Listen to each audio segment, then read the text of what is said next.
तो दोस्तों, क्योंकि रिश्तों के भी रूप बदलते हैं कि आज के एपिसोड की शुरुआत वहीं से होती है जहां पुलिस वृंदा को अपने साथ ले जाने लगती है।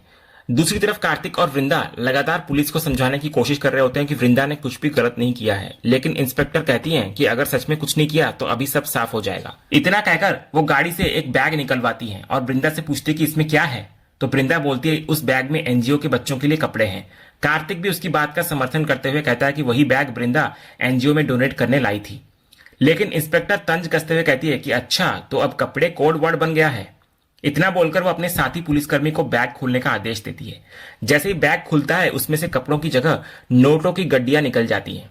ये देखकर वृंदा और कार्तिक दोनों के पैरों तले जमीन खिसक जाती है। वृंदा घबराकर बोलती है कि इस बैग में तो कपड़े थे, उसे बिल्कुल भी नहीं पता कि ये पैसे कहां से आए। लेकिन इंस्पेक्टर बोलती हैं कि इसी तरह हवाला और मनी लॉन्ड्रिंग का खेल खेला जाता है। पहले एनजीओ में चेक डोनेट किया जाता है और बदले में कैश लिया जाता है, और अभी वही करते हुए वृंदा रंगे हाथों पकड़ी गई है। कार्तिक तुरंत इसका विरोध करता है और कहता है कि यह बिल्कुल झूठा इल्जाम है। वृंदा भी रोते हुए कहती है कि उसने ऐसा कुछ भी नहीं किया। तब इंस्पेक्टर पूछती है कि बैग उसका है या नहीं, तो वृंदा कहती है कि बैग उसका है, लेकिन उसमें पैसे नहीं थे। कार्तिक तुरंत कहता है कि हो सकता है किसी ने जानबूझकर बैग को बदल दिया हो, पहले इसकी जांच तो कीजिए। लेकिन इंस्पेक्टर उसकी एक नहीं सुनती। वो कहती है कि उन्हें पहले से टिप मिली थी, इसलिए वे यहां पहुंचे और जांच में बैग से पैसे भी मिल गए। अब रोने से कुछ नहीं होगा। वृंदा बार बार यही कहती रहती है कि उसे सच में नहीं पता कि ये पैसे कहां से आए। उधर थोड़ी दूर पर खड़ा एक आदमी ये सब कुछ देख रहा होता है। वो किसी महिला को फोन करके कहता है कि काम हो गया। फ्लैशबैक में दिखाया जाता है कि जब वृंदा एनजीओ में कपड़ों वाला बैग देती है, तभी वहां का एक कर्मचारी आकर उससे कहता है, एक बैग दिखाकर, कि इस बैग वाले कपड़े उनके बच्चों के काम नहीं आएंगे, इसलिए वो इन्हें कहीं और डोनेट कर दे। तो वृंदा कहती है ये बैग तो देव ने दिया था। फिर वो बैग वापस ले लेती है और पूछती है कि बाकी सामान तो ठीक है ना। वो आदमी कहता है कि बाकी सब बिल्कुल सही है। इसके बाद वृंदा वो बैग लेकर अपनी गाड़ी के पास जाती है और उसे डिक्की में रख देती है। लेकिन जैसे ही वो वहां से हटती है, एक दूसरा आदमी आता है और चुपके से उसका बैग बदलकर अपनी तरफ से दूसरा बैग रख देता है। फ्लैशबैक खत्म होता है और वही आदमी फोन पर उस महिला से कहता है कि वृंदा पकड़ी गई, और वो महिला कोई और नहीं बल्कि मिताली होती है। उधर से मिताली खुश होकर कहती है कि उसका काम हो गया, इसलिए अब उसका पेमेंट भी तुरंत ट्रांसफर कर दिया जाएगा। इधर इंस्पेक्टर वृंदा से बोलती है कि अब जो कहना है पुलिस स्टेशन चलकर कहना। कार्तिक लगातार उससे कहता रहता है कि बिना पूरी जांच किए वे सीधे अरेस्ट नहीं कर सकते, लेकिन इंस्पेक्टर साफ कहती है कि उन्होंने वृंदा को रंगे हाथों पकड़ा है, इसलिए वो रास्ते से हट जाए। तब कार्तिक वृंदा को भरोसा दिलाता है कि वो चिंता ना करे, दिल्ली पुलिस में उसकी पहचान है, वो कुछ ना कुछ जरूर करेगा। लेकिन इंस्पेक्टर बोलती हैं कि ये दिल्ली पुलिस का नहीं बल्कि जमशेदपुर पुलिस का मामला है, अगर कुछ करना है तो जमशेदपुर आकर करना। इतना बोलकर पुलिस जबरदस्ती वृंदा को अपने साथ लेकर चली जाती है। दूसरी तरफ कार्तिक तुरंत हेमंत को फोन करके पूरी बात बता देता है। ये सुनते ही हेमंत के होश उड़ जाते हैं। उसे पता चलता है कि वृंदा को मनी लॉन्ड्रिंग के आरोप में गिरफ्तार कर लिया गया है। हेमंत तुरंत कहता है कि वो अभी निकल रहा है और ऋतिक से 2 टिकट्स बुक करने के लिए कहता है। लेकिन कार्तिक उसको समझाता है कि वृंदा को जमशेदपुर ले जाया जा रहा है, इसलिए वो भी सुबह की फ्लाइट से वहीं पहुंचेगा और सब लोग वहीं मिलेंगे। फोन रखने के बाद ऋतिक पूछता है कि आखिर हुआ क्या है। तब हेमंत सबको कहता है कि वृंदा को मनी लॉन्ड्रिंग के केस में गिरफ्तार कर लिया गया है और जमशेदपुर पुलिस उसे अपने साथ ले गई है। इसके बाद हेमंत ऋतिक से पूछता है कि क्या वो जमशेदपुर पुलिस में किसी को जानता है। तभी मुन्नी कहती है कि वो पता करेगी कि ये मामला किस ऑफिसर के अंडर है। दूसरी तरफ हेमंत भी कहता है कि वो मनी लॉन्ड्रिंग के किसी अच्छी लॉयर से तुरंत बात करता है। यह सुनकर सलोनी घबरा जाती है, लेकिन हेमंत उसको समझाता है कि घबराने की जरूरत नहीं है, सब ठीक हो जाएगा। इसके बाद हेमंत देव से भी कुछ जरूरी फोन करने के लिए कहता है, तो देव तुरंत अंदर आ जाता है, लेकिन वहां पहुंचते ही मिताली को फोन मिलाता है। उधर मिताली हंसते हुए पूछती है कि खबर मिल गई ना। फिर वो मजाक में पूछती है कि घर का पैनिक लेवल कितना है। देव कहता है कि 10 आउट ऑफ 10, बल्कि उससे भी ज्यादा।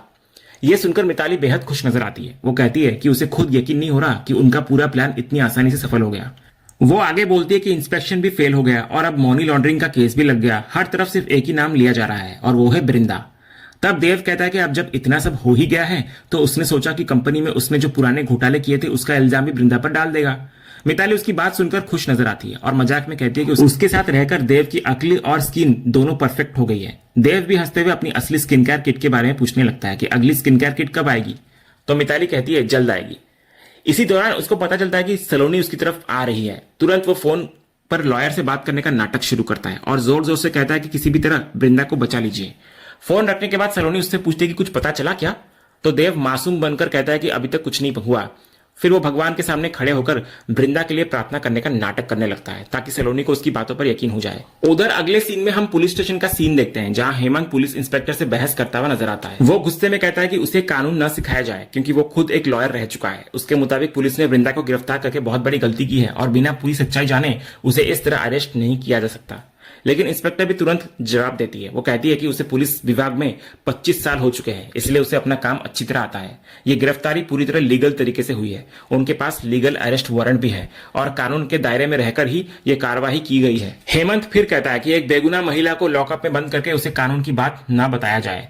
वृंदा वीरानी एक बड़ी कंपनी की ओनर है और उस पर मनी लॉन्ड्रिंग जैसा गंभीर आरोप लगा दिया गया है। अगर पुलिस से कोई गलती हुई है तो अभी भी उसे सुधारा जा सकता है, इसलिए वृंदा को तुरंत रिहा कर दिया जाए। लेकिन इंस्पेक्टर साफ कहती है कि वो इतना गुस्सा क्यों कर रहे हैं जबकि उन्होंने वृंदा को रंगे हाथों मनी लॉन्ड्रिंग करते हुए पकड़ा है। तभी ऋतिक और कार्तिक दोनों बार बार कहते हैं कि जरूर कोई बड़ी साजिश है और कोई जानबूझकर वृंदा को फंसा रहा है। लेकिन इंस्पेक्टर बोलती है कि बैग से पैसे मिले हैं, यही सबसे बड़ा सबूत है। तब हेमंत पूछता है कि उनके पास और क्या प्रूफ है। इतने में लॉकअप के अंदर से वृंदा रोते हुए कहती है कि उसे सच में नहीं पता कि बैग में पैसे कहां से आए। मुन्नी भी उसका साथ देते हुए कहती है कि उन्हें पूरा भरोसा है कि वृंदा निर्दोष है। तभी सुप्रिया का गुस्सा फट पड़ता है। वो सीधे इंस्पेक्टर के पास जाकर कहती है कि ये कोई तरीका नहीं होता। क्या वो पुलिस अधिकारी है या भगवान जो बिना पूरी सच्चाई जाने किसी को अपराधी मान रही है। वो ये भी बताती है कि उसका पति भी पुलिस विभाग में ट्रैफिक हवलदार है। लेकिन इंस्पेक्टर तुरंत पलटकर कहती है कि अगर उसके पति ट्रैफिक पुलिस में है तो उन्हें वहीं जाकर सही और गलत का पाठ पढ़ाए। पुलिस अपना काम अच्छी तरह जानती है और किसी से सीखने की जरूरत नहीं उन्हें। तभी मुन्नी बीच में आकर सुप्रिया को शांत कराती है और खुद इंस्पेक्टर से बात करती है। वो कहती है कि जिस तरह ये कार्यवाही की जा रही है ये बिल्कुल ठीक नहीं है। इस पर इंस्पेक्टर कहती है कि वो मिस मंजूरी को अच्छी तरह जानती है, यानी कि मुन्नी को। वो खुद भी एक पब्लिक सर्वेंट है, इसलिए उन्हें कानून समझाने की जरूरत नहीं होनी चाहिए। इसके बाद इंस्पेक्टर हेमंत की तरफ देखकर कहती है कि वो खुद वकील रह चुके हैं और अच्छी तरह जानते हैं कि मनी लॉन्ड्रिंग कितना सीरियस ऑफेंस है। ऐसे मामले में पुलिस कुछ भी अपने मन से नहीं कर सकती, इसलिए बेहतर होगा कि पूरा परिवार यहां से चला जाए, वरना उन्हें कानूनी कार्रवाई करनी पड़ेगी। तभी हेमंत के लॉयर बीच में आते हैं। वो इंस्पेक्टर से कहते हैं कि परिवार इस वक्त बहुत तनाव में है और वो उन्हें समझा देंगे। इतना बोलकर लॉयर हेमंत को 2 मिनट के लिए एक तरफ ले जाते हैं। अकेले में लॉयर हेमंत को समझाते हैं कि पुलिस स्टेशन में इस तरह बहस और हंगामा करने से कोई फायदा नहीं होगा, उल्टा इसका नुकसान मिस वीरानी को ही उठाना पड़ सकता है, यानी कि वृंदा को। हेमंत इधर बोलता है कि वो ये बात समझता है, लेकिन जो कुछ भी हो रहा है वो बिल्कुल गलत है। उसे अपनी बहू पर पूरा भरोसा है कि वृंदा बेगुनाह है और किसी भी तरह उसको जल्द से जल्द लॉकअप से बाहर निकालना होगा। इस पर लॉयर भी कहते हैं कि वो हेमंत की बात से सहमत है, लेकिन सिर्फ भरोसा होने से काम नहीं चलने वाला। इसके लिए उन्हें वृंदा जी से अकेले में बात करनी होगी, पूरी घटना को विस्तार से समझना होगा और उसके बाद ही इस केस में आगे बढ़ने की रणनीति बनाई जा सकती है। इसके बाद लॉयर और हेमंत दोनों वृंदा से मिलने आते हैं अकेले। हेमंत उसको हिम्मत देता है और कहता है कि डरने की जरूरत नहीं है, ये जमशेदपुर के सबसे अच्छे लॉयर में से एक है और अब वही उसका केस लड़ेंगे। वृंदा फिर वही बात दोहराती है कि वो सिर्फ एनजीओ में कपड़े देने गई थी, उसे नहीं पता कि ये सब कैसे हो गया। तब लॉयर उससे कहता है कि सिर्फ मनी लॉन्ड्रिंग ही नहीं बल्कि उस पर कंपनी में फाइनेंशियल फ्रॉड, अकाउंट्स में गड़बड़ी, सस्ता रॉ मटेरियल खरीदकर ज्यादा पैसे दिखाने, टीडीएस जीएसटी मिसमैच और कंपनी का पैसा डाइवर्ट करने जैसे कई गंभीर आरोप भी लगे हैं। वो कहता है कि यह कोई छोटा मामला नहीं है बल्कि बहुत सीरियस चार्जेस हैं। वृंदा साफ कहती है कि उसने इसमें से कुछ भी नहीं किया। हेमंत भी कहता है कि उसे अपनी बहू पर पूरा भरोसा है, लेकिन अदालत में भरोसे से नहीं सबूतों से बात बनेगी। लॉयर भी यही कहता है कि अब हर आरोप का जवाब मजबूत सबूतों से देना होगा।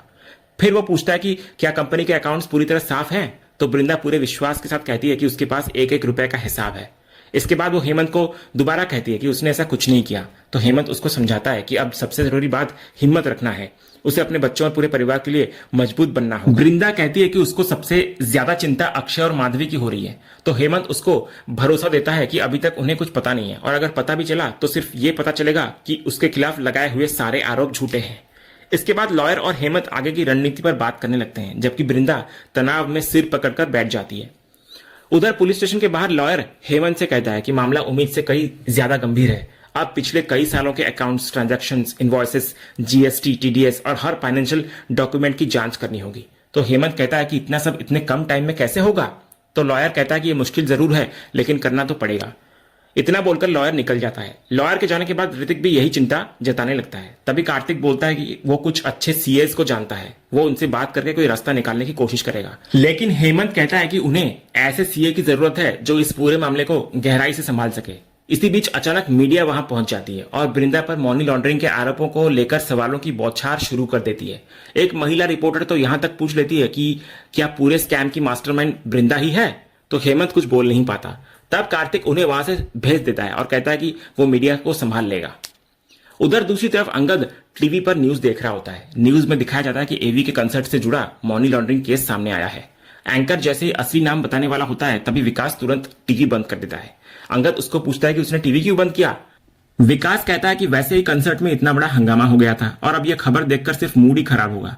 उसको सबसे ज्यादा दुख इस बात का होता है कि अंगद ने इतने अच्छे मकसद से फ्री कंसर्ट किया, लेकिन किसी ने उसके नेक काम की बात तक नहीं की। सब लोग सिर्फ इस बात पर ध्यान दे रहे हैं कि कंसर्ट के दौरान पुलिस किसको गिरफ्तार करके ले गई।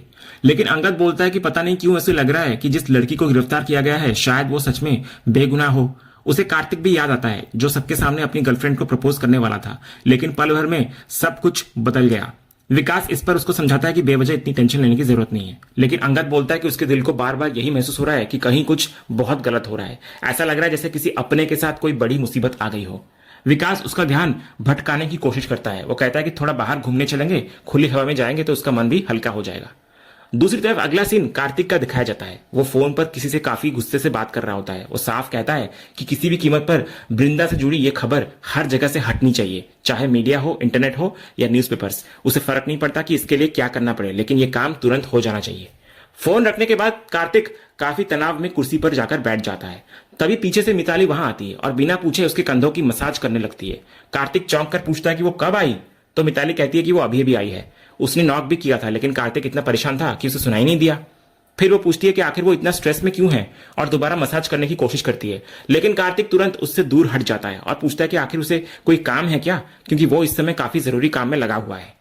इस पर मिताली मासूम बनने का नाटक करती है। वो कहती है कि उसे बस यही सोचकर अजीब लग रहा है कि आखिर वृंदा को मनी लॉन्ड्रिंग जैसा काम करने की जरूरत ही क्या थी। उसके पास पहले से सब कुछ है, फिर भी उसने ऐसा क्यों किया।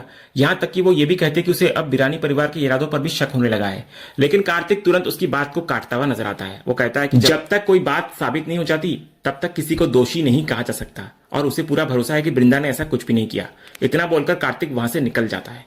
उधर कार्तिक के जाते ही मिताली के चेहरे पर चालाक मुस्कान आ जाती है। वो मनी मन कहती है कि कार्तिक बिल्कुल सही कह रहा है, अभी तक कुछ साबित नहीं हुआ है, लेकिन बहुत जल्द वृंदा दोषी भी साबित हो जाएगी। उधर जैसे ही कार्तिक बाहर आता है तभी नॉयना उसे रोक लेती है। वो कहती है कि उसे उससे एक जरूरी बात करनी है। फिर वो सीधा सवाल करती है कि क्या इतना सब कुछ होने के बाद भी वो अब भी वीरानी परिवार के साथ काम करना चाहता है।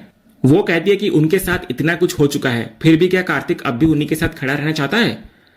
तो इस पर कार्तिक शांत होकर बोलता है कि बात वैसी बिल्कुल नहीं है जैसी इस वक्त दिखाई दे रही है। वो आगे बोलता है कि वो खुद वृंदा जी के साथ काम कर चुका है और उन्हें अच्छी तरह जानता है, और हालात ऐसे बन गए हैं कि वो इस मामले में फंस गई है।